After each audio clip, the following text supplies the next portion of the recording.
Samantala, nailibing ng ginang na natagpo ang patay sa isang motel sa Maynila. At sa ngayon, wala pang katiyakan kung sino ang magpapalaki sa dalawang anak niya. Tinutukan po yan ni Rida Reyes. Bumuhos ang emosyon sa huling araw ng burol ni Kylie Ann Baroca. Bukod sa ilang kaanak, naroon din ang dalawang anak na lalaki ni Kylie, kasama na ilang kinatawan mula DSWD Manila na pasamantalang kumukupkop sa kanila. Nakita raw ng dalawang bata noong mag-away si Kylie at ang suspect na si PO3 Ronald Fontejon sa crime scene. Meron silang konting trauma pa pero dahan-dahan na under management na sila eh.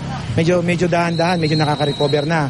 Kasi may naka-assign sa kanilang psychologist at assigned social worker. Mula sa punerarya, dinala ang labi ni Kylie sa Manila North Cemetery, kasama ng kipaglibing matandang mag-asawa na tinirahan ng mag-iina sa loob ng 9 na buwan.